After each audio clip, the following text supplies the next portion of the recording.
Okay, we're alive and thriving just the way we like it. Cool stuff. Baltzois. Baltzois.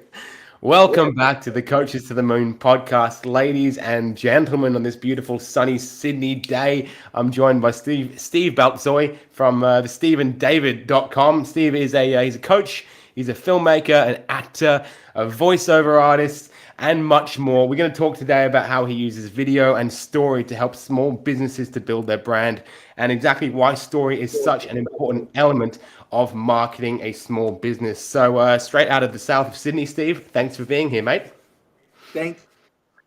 I'm excited to be here. I love the idea of to the moon because we go beyond into the galaxy far, far away.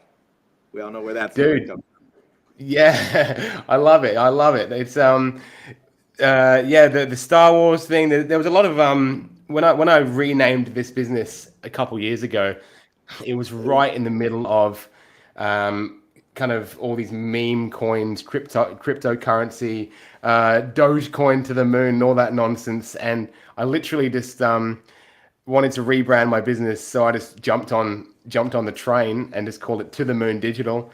And yeah, so then we've Coaches to the Moon. We work with coaches, and it's actually made my life quite easy in kind of space theming a lot of my stuff. I've got launchpad calls and the Venus program and the Mars method, and you can always just pop a freaking photo of the universe behind a photo, and it's on brand, you know. So I've made it easy for Absolutely. myself. Absolutely. Yeah, man. So you're here to talk Great about. thing about the great thing about it, Alex, already are telling a story and using power words. Well, we want to get into story in a big way, and I'd love to get your advice on, or just your insight on, you know, creating story out of a business that is completely based on a laptop. So we'll get into that in just a little bit. But your story, just for some context for everyone, I know that we just spoke about you were born in Montreal. You moved to Philadelphia when you're 2 years old, same age as my daughters now. And it leads me into my first very big question. This is a big one for you, Steve. Do you think that living in such a sandwich orientated city like Philadelphia may have had an impression on you eventually doing the voice for Scooby Doo? Absolutely. The thing is like any. It's really not the bread that you have put inside it that actually makes it desirable.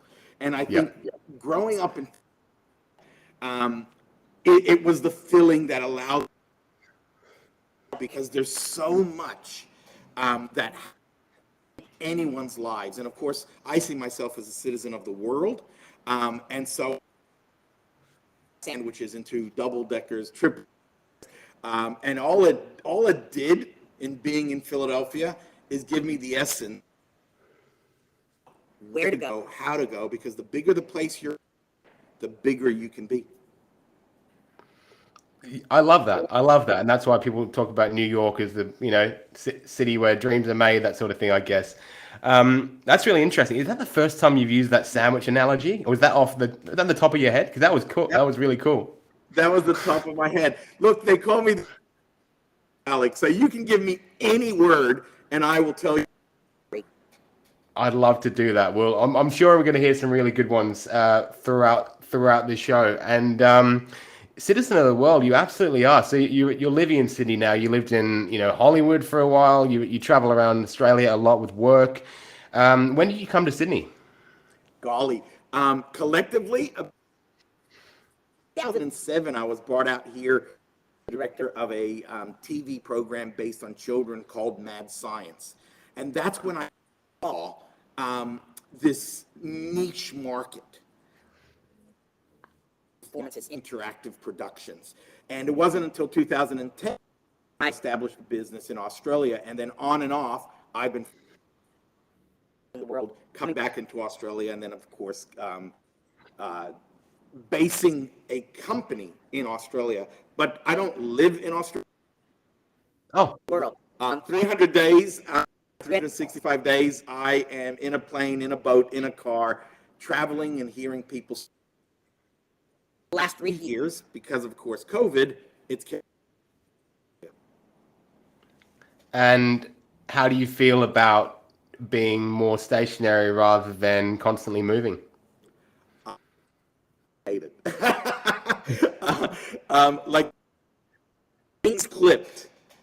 That Yep. is me. Fair enough. I need to fly. And about moving is that you get a and you don't move a lot. And movement does not have to be global. It could be community. But when you start making those movements, a bird, you get to see so much more that brings you so much more experience. And it's that experience that allows you to tell the story. 100%. No, I totally agree. From a personal sense and from a business sense as well, right? There's only so much I can do in my office in Narrabeen on the northern beaches of Sydney, in this small little suburb. Luckily, the internet allows me to speak with people all over the world, and I think that's broken down that barrier a little bit. But I remember a story. It was Grant Cardone. The Grant Cardone is like a big business mogul. He's a big influencer, real estate guy. 10x, the 10x rule. I don't know. He's a big motivational speaker. Either way, he was talking about how he was living in one city, became really successful in one city in America, and he was just living the dream, cigars and a house and a massive salary. And then he realized he couldn't grow anymore in that city, so he packed up and went to California.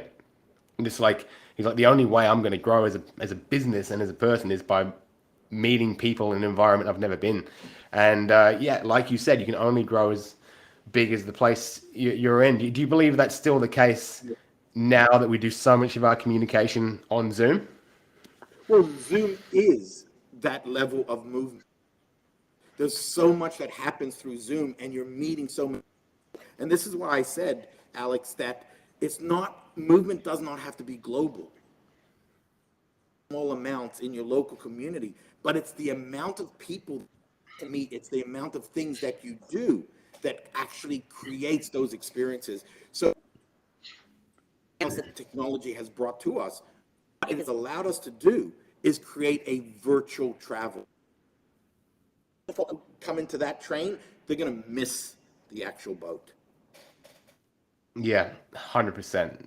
It's been a game changer for this podcast because, you know, I used to have a podcast where people would come to my apartment, we'd do it in person. And that was lovely because then you're all in the same room, you have a coffee together. But with this thing, we're on episode 85 with you, and we've had guests all over the world who not a chance I would have ever met, let alone been able to have a conversation with in a long form, in a conversation like this one, without Zoom and all these networking sites. I think it's a real blessing in terms of business, but also something to be approached with caution because I don't feel great after a day on Zoom. Okay. No. May I ask why that is? I don't know, man. That's a very interesting question. Why do I not feel great after a day on Zoom? I think it's pretty unnatural for us to be staring into a little camera the whole time. I think there's no handshakes involved. I think I'm probably a little bit extroverted, and so a hug or a handshake or a pat on the back gives me a lot of energy. And also, I don't think you'd have most of your conversations in the real world sitting still in the same place the whole time. I'm at a standing desk right now, but when it gets like 4 in the afternoon and I'm tired and I'm kind of hunched over in my chair and I'm just, I'm an interesting, paradoxical gentleman, I believe, because I run an online business, but I am not great at being on a computer. Yeah, yeah. But it's we've all got our thing. You said you need to be traveling. You're a traveler, and I, don't think I would enjoy traveling 300 days a year. It sounds like a really that's a skill, man, to be able to do that and maintain you know the level of energy and joy that you have that you're bringing to the show already. Look, this is what makes the world, and if I'm going to create another story, it's like going to any type of bistro and having we're often very interested in the variety obtain. And this is why what makes you great in the sense that you like that social aspect. You have that love for that passion, which is so human of us. For me, I absolutely agree with that. But I also love traveling so that I could see different people, different stories, because it's the stories that validate us. And in that scenario, how many times can you eat the same or getting sick of it? And then a great place. You and I enjoy eating, but we enjoy having different foods, and that's that handshake, the traveling, the Zoom, and so forth. Here's the wonderful thing about what we're all doing, regardless of where we are. Interdependent of each other, which makes us, without people, regardless of the actual journey or the, without that other person, we no longer human society. Yeah, and it was so evident over the last couple of years. Yeah, and I want to get into in a few minutes time the way that you had to make massive changes in your live entertainment business when live entertainment went down the toilet. But before that, I'm interested in, your storytelling aspect. So I'd love you to tell us a little story about your first business. You said you started a business when you were 14, in sort of party planning, childcare, babysitting kind of, vibe. And then, yeah, I mean, I suppose let's just tell us a little bit about the first business you started. What led you to that one? And was there an entrepreneurial spark in your family that led you to start a business at such a young age? The spark within the family never existed.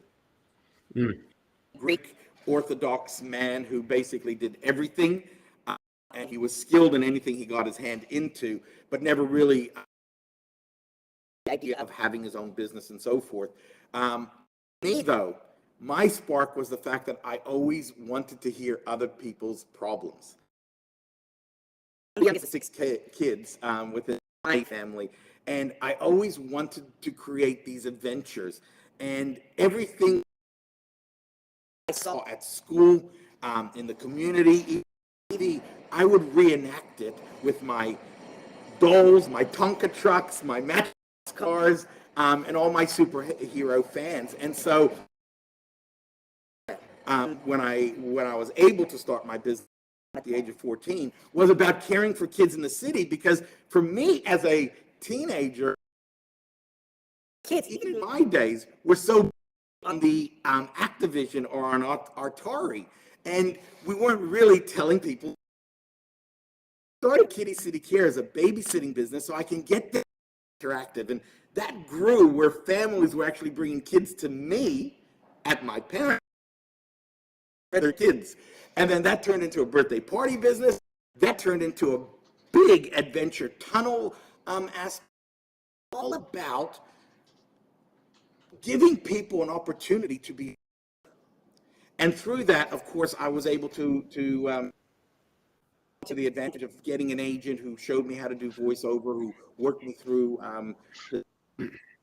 being a voiceover artist. And then, voiceover artist and an actor, I realized one very important thing. All the movies we make and all the movies that we see, important. It's actually the storytellers behind the scenes that actually make it come to fruition. And I fell in love with that. And that's why I became a producer. That's why I opened up Iconic Performances, because I wanted that interactive component. I would agree with that. I think that definitely,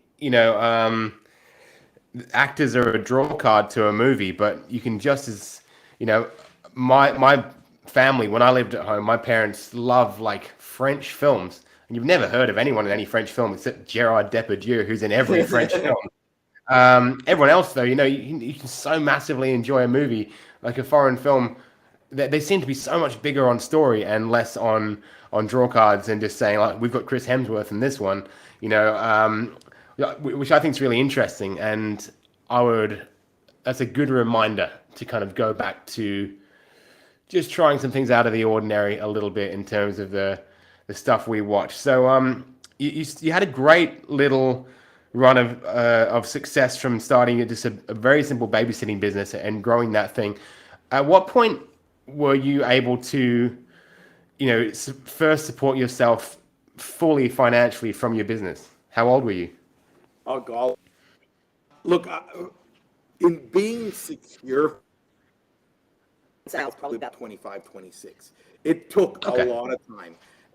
And when you're running a business, especially as a teenager, and you're growing up through your young adult life, you don't really know the difference and wealth. They're two different things. Because I was getting money, but at the end, there was no money left because I was spending it. Um, Expenses were growing, and I didn't understand the difference between being wealthy. And so I would say roughly about 25, 26 is when I started to realize that success is based on you trust you and like you rather than the amount of money that's just coming in.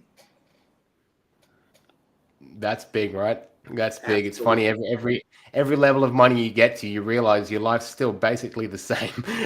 In most areas, and it's just that you've got more expensive, more responsibility, but you're able to create more of an impact. I like the fact that a lot of my team is overseas, and I feel like as the team grows, we'll be putting a lot of money into the tax system in the Philippines to, make the Philippines a cleaner and safer country, parts of it, that sort of thing. I think that's really cool. But that's a massive lesson to learn as a young guy. Are there any other lessons that you had in those early days of business that you still bring through to your much bigger operations today? Oh, absolutely. How much time do we have? We're here all day, man. There's so many different things that I learned developing the business, growing, good what I do. And the first most important thing that I learned is you can never do it alone.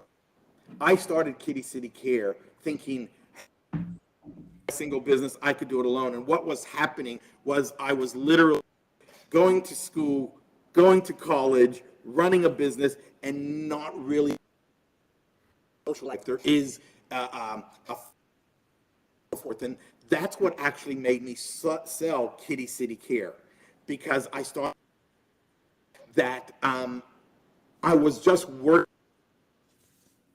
and it has to be the other way around. The business must work for you, and so is that you can't be successful. Find experts in their field who know what they're doing so that they can guide you. And this independence, we're not we're dependent upon experts, but we should never be independent in business. Thing about business is it's such a low entry process. Anyone can open up a business, but no one walks you through it. No one teaches you. In fact, there's no university degree that says there's business marketing, there's business development, there's business engineering, but there's no real process of the actual business itself. Coming from that lesson, the other thing that I learned is that your business is an entity. It lives, breathes on its own. And just like you have a child, that child is independent of you. You would not make your life a particular living being. And that's the same as the business. You have to actually feed that business. And that feeding is through innovation, revising, updating, adding new products, finding new ways to keep the community and our consumers are constantly changing. Of the fact that that business has to be its own entity. To care for it, you have to grow it, is the third thing that I learned. That within the business, you need a of the actual team that actually resonates with your mission statement. Is that I've heard so many business stories that I've listened to, they do not have just have a love. Oh, I love doing this, so I'm going to open up business. I love doing this, so I'm going to be a florist. That's why small businesses remain small, because the mentality is, I just love this. If you just love your child, the child's going to be full of hugs, disciplined, well loved by their community, well community, and given opportunities to grow business as you do your child. There you go. There you go. The- that could be a point where you just shut the podcast down there, because that's a full mic drop moment coming from Steve Baltzois, guys. But yeah, man, what great insights! And I can tell that you've been in this a long time, even though they're lessons that you learned at the beginning. Like these are just things that, what am I, 7 or 8 years into business in this form. And I think the mission statement thing is very funny, because I started this business as a kind of means to an end while my wife was pregnant with twins, and we were in a lockdown, and I was like, okay, what do I do now? And I didn't start it with this mission to change the world, and now I'd probably need to work on that. I do want to get into your business now and your story, but I want to touch on that point there. What's the difference between having a mission statement and just telling people what you do? It's the strategy. So if you tell people what you hear it, but they will not find credibility. And the reason they won't, that hearing component is the, oh, this guy's great. He's doing this. Mission statement, you are creating an actual strategic you follow, because as human beings, we adapt to falling into our comfort zones. But if you then you have goals that you're out to achieve. And as what we do with our children as they're going through school, college, and the world. And that's the biggest difference between your mission statement and just saying, hey, I love being a storyteller. You need to love it, but you also need to set yourself a mission that you know where you're going, to the moon. If you do not have that plan of action, then you will not actually reach those. Business becomes stagnant. Got it. Got it. Got it. That makes sense. It's a really clear way of laying it out for people who, yeah. I mean, we work with the coaching space. Most people who love to do a thing and then want to help other people to be better at that thing. It's like I love meditating, so I'm going to start. I'm trained to be a meditation teacher. I'm going to do spirituality coaching, that sort of thing. And I think a lot of coaches, if they do get past the stage of being a solopreneur, then they find themselves managing a team. These are the things that don't happen, because not many people say, I'm going to be a coach and then form a big business plan. They just kind of start dipping their toe in and then evolve from there. What's your mission statement with the Steve and David program? Okay, so our mission statement helps struggling or businesses who have the capacity to tell a story, and that creates a teasing ovation that is a strategic blueprint that will give them 4 times, that we have proven this over and over again, that will actually expose an awareness of their brand and customer engagement. That is our mission statement. Which we do, we now have set that we work towards in all our clienteles to achieve. So they're measurable, they're quantifiable. Love it, love it. So the I listened to your story before, and you tell a great story. So I won't make you tell the same story again, but it was basically how you had to pivot from as the pandemic hit. You were just about to launch a big live show. You'd done like 15 shows or something across Australia about like the journey of discovering gold in Australia, like an interactive show. It sounded amazing. And I imagine it, had lots of planning and money go into it, and then disappeared like basically overnight. Um, just quickly, you had to pivot very, very quickly into the business that you do now. You mentioned that because you were quite financially stable, you didn't have to like pivot, on the turn of a dime, if that's an expression. But you were able to create something pretty quickly. Outside of just your sort of technical skills in production and filmmaking and marketing, what do you think were the traits that helped you to actually start again and pivot that other business owners could use when shit hits the fan for them? It's that mission. It's that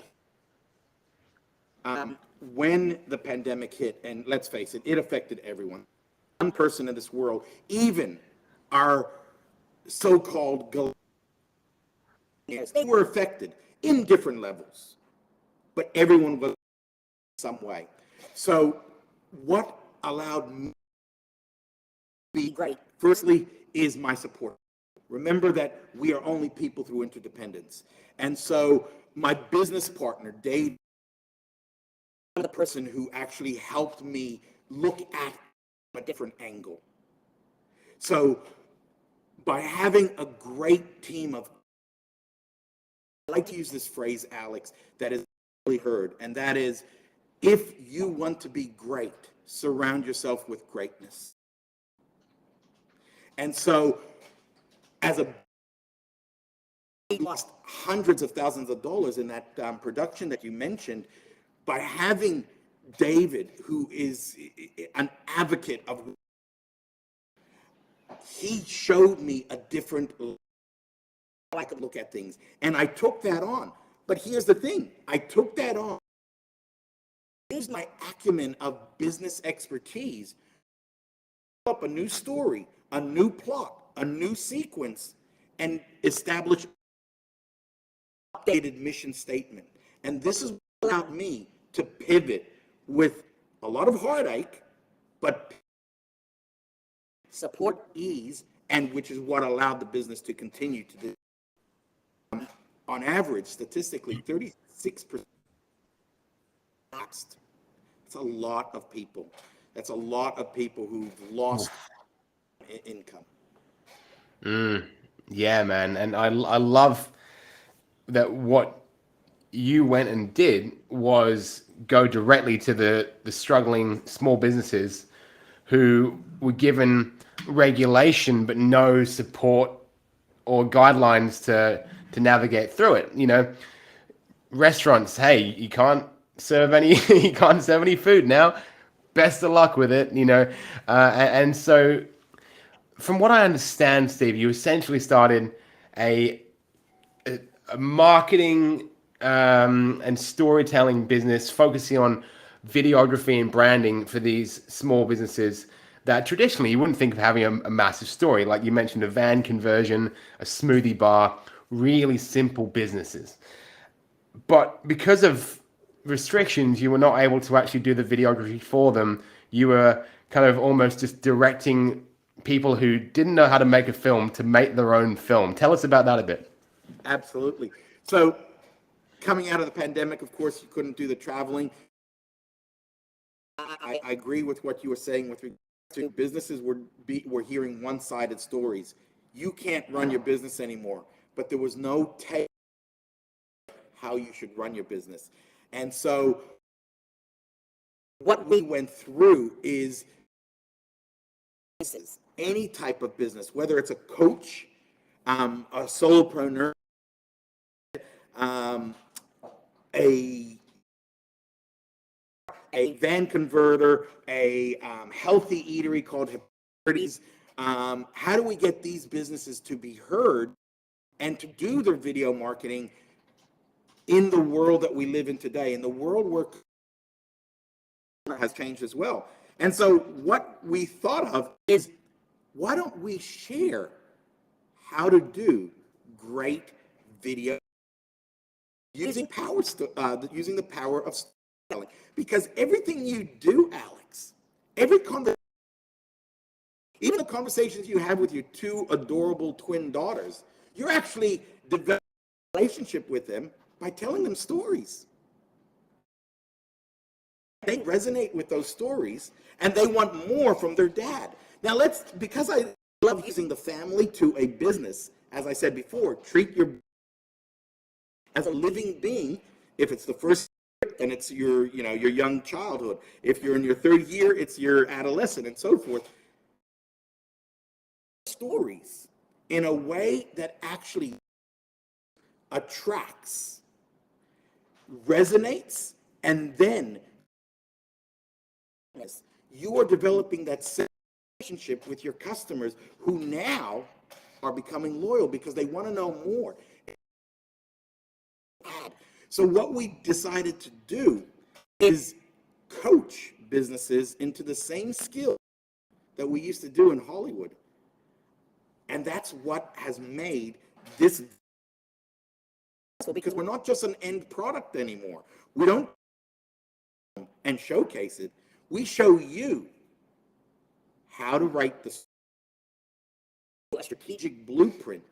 Then we actually look at your video content and show you how you can use very effective, smart today. It's so easy and cheap.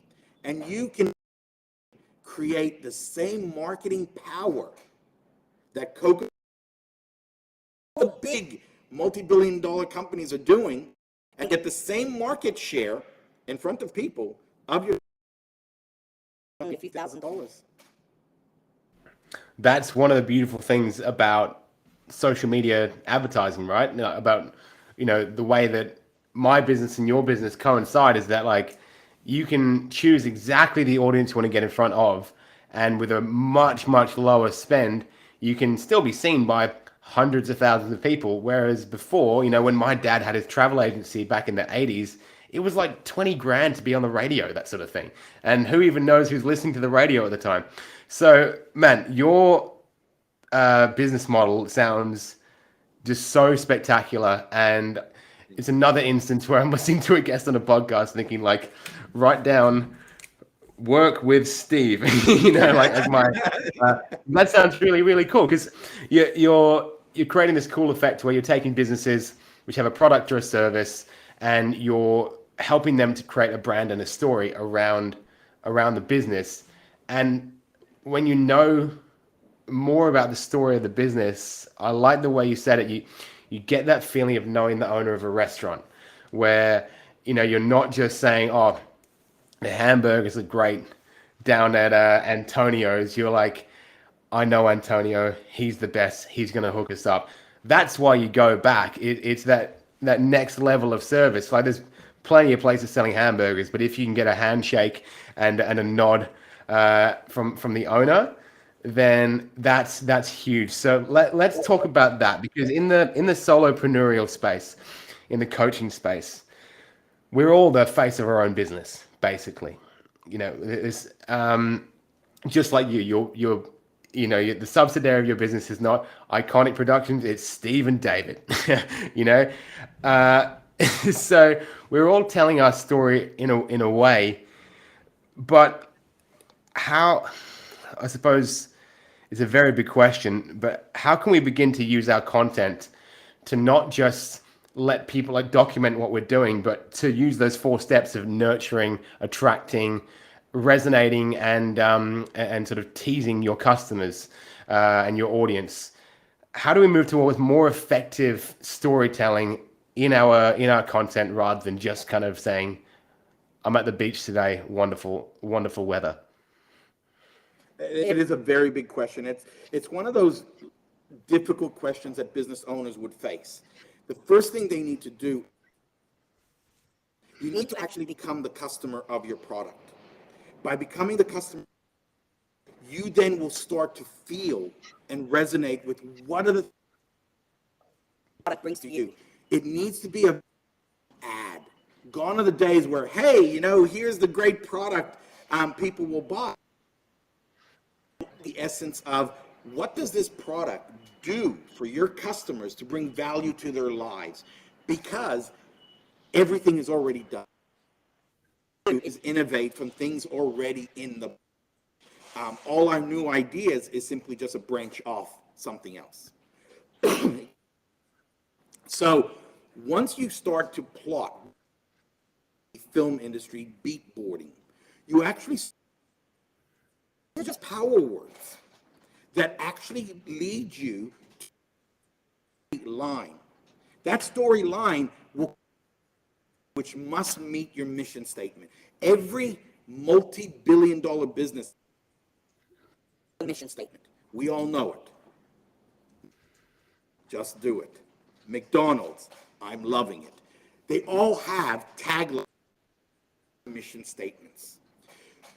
From the and creating your storyline, you then what the values are. And this is where the scripting comes into place. In order to get good content out, it can't be, because when we actually speak in an ad hoc way, we speak from the tugboat rather than a lighthouse. And a way that hopefully will make it easy to understand. Will guide a ship into port and a feeling of control and being emotionally to be successful. A tugboat forces the big ship they want to go. So as a business, the tugboat, you're pushing your customers away from you. Because I'm the best, here it is. Whereas if you become the in your script, you're actually showing your new audience how your product gets them to where they want. And that is the power of storytelling. There's an acronym we use that we proprietary blend here. We call it the S.T.O.R.Y. Story, because that's what we do. And what that means is the S is your strategic blueprint, the beat boarding, the plot. The T is the teaser. And you need to tease, because if I tell you everything, you've already gotten the result. The O is the ovation. What that means is people will need to see you. They need to know what you're doing, and they need to bring you that level of applause. Alex, in regards to, hey, I love this restaurant because of this particular chef.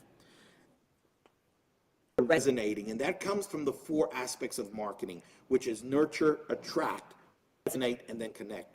And the last one, and this is the hidden gem, it's called the yellowback, and it's a term only used in Hollywood.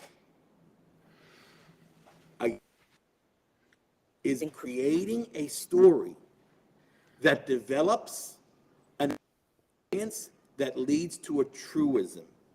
And what truism is, it simply means creating of extraordinary belief that what you have seen, heard, and felt so true that you desire it. In the movies, when they create teasers, you actually go see the movie because you are being teased to the best extraordinary show. And that's why you want the Thor hammer. That's why you Reeves. That's why you're going to go and buy the jacket and the Maverick, because they develop low back. And that you need an expert to show you how to write it, to create. Love that. I love that because I mean it just so many businesses would feel like there's no emotion behind what they do really. Like a tires business, a balustrade business. Like I was at the Small Business Awards here recently, and the business of the year was like a balustrade company, like balconies and balustrades. I guess will stop your kid from falling down the stairs is a good emotional charge, but for people like that, I guess there's so much more that they could probably do in your mind that they could connect with their customers on a deeper level rather than just the product. Yeah. And it's the turning that product into its own life, its own character. That balustrade is boring, but you can turn a successful and enticing story simply by saying that these are the actual. They will show you which side of the fence to be on, the safe. Look at him go. Look at him go. He's on the spot coming up with this cool stuff. I love it. I love it. I kind of pictured uh sort of like a what was his name? Was it Casanova calling to people outside their windows and the lady leaning over the balustrade, that sort of thing. Romeo or No, Romeo. What was the guy with the big nose? Bergerac or something like that. And he was like a love expert, and he would whisper. It was another oh no, that story, is and he would Casanova. yeah, it was it, and he would whisper to men, from behind the bushes, and they would repeat his words, that sort of thing. It was There is a character by the name of Serrano de Burznik. That's the one. That's the one. Yes. Yeah, yeah, yeah, yeah, yeah. But I mean, I love it, man. You're opening up that creative spark just by saying that there's more to a balustrade than there, than meets the eye, and that's super cool. That's where the most incredible advertising comes from, right? When they make you think of something you haven't thought of before with that product. Like Corona, the place you'd rather be, it makes so much sense, just having a beer by the beach. But I, unfortunately, one failed to come to mind now, but it's the ads that take you on a completely different journey that I wanted to remember. So my final question for you, man, because um, I could take this on forever. This is such a good conversation, but it's actually quite a timely one. It's about the length of content these days, attention spans of our customers, that sort of thing. When you're talking about beat boards, plot lines, scripting, all this sorts of thing, it may be given businesses the impression this is something they need to create a 15-minute big production, right? But we're doing 15 to 60-second TikTok videos now. So how are we able to encompass everything you've told us to do today in a really short form 30-second or less video? Absolutely. It's the context, not. So let me give you a great example. If you have a square box that only 250 mils, I'll talk in the system because that's probably easier. Thank you. How much in that box? Only 250 mils of sand or 250 grams. So what you want to do in this 30 seconds is you want to increase so that you can actually put more content in there. And that's a skill by following the beat boarding, because the beat boarding is going to show when you actually start to be the customer of your own product. We have a where we look at three aspects. We call it the wow info, and now your oomph is the 30 seconds, and the 30 seconds and less is something that is going to grab. But in order to get the instant grab, you need important things to it. It needs to be effective, and you create effectiveness by having. It needs to have a booming component, something, in your words, the mic drop. And so, how do you get this mic drop? A beat board that you then start to actually work upon. That it desperately needs is the know you, trust you, like you. And that comes from the Ovation S.T.O.R.Y program. Love that. And that know, like, and trust is so important in the space of not only solopreneurial stuff, but it's probably like it's important in product-based businesses, service-based businesses, everything, even down to the fact that I'm pretty sure a lot of people would buy a Tesla because they think Elon Musk is funny. Like he's got more followers than Tesla, right? That sort of thing. So that's super interesting. Know, like, and trust. I don't think there's been many You know, it's outside of maybe Richard Branson. There's not been many CEOs who we know feel like we know as well as we do with Elon, right? Absolutely. And that's probably a huge part of why they sell so many freaking cars. So That's exactly right. What he's doing is developing a resonates with his people. He doesn't care what his audience is. Story that he puts out. yeah, and that's the lid on your whole message today, isn't it? Care about the story, the power of storytelling. And mate, I'm really intrigued by what you do and how it can apply to a marketing business, a coaching business, and yeah, would love to speak with you further about that. As it happens today, we're out of time on the podcast because my day fills up so fast these days, Steve. I'm sure you can resonate. But mate, it's been an absolute pleasure, and yeah, we're gonna find you at stephendavid.com, yeah? That is correct. And although you're a worldwide, you're everywhere. Is this mostly for people in Australia at the moment, or can you work with anyone? We can work with anyone. I know most of your listeners are Australian, I would say, and so we can work with Australians. We understand the Australian culture because that's an story. You want to resonate and speak to the language, whether it's local, regional, statewide, a global business. And with today's technologies, you can speak to anyone. In fact, we're actually doing a story of a in Thailand. Great. I love that. I love that. And yeah, I can't wait to see some more of your work, man, because it's really great stuff. So Steve Baltzois, Steve Baltzois, what a pleasure having you on today, mate. Thank you very much. It is my pleasure. Thanks for having me. Everyone listening, either live or on the recording, thank you so much for being here. We love you to absolute bits. And I'm going to be back next week with another great guest on Coaches to the Moon. We've got about 4 or 5 episodes left to the end of the year. So tune in if you have the time. Otherwise, check us out on the Clips, Facebook, and Instagram. We'll be there, guys. Thank you so much for listening. Until next time, much love and peace out.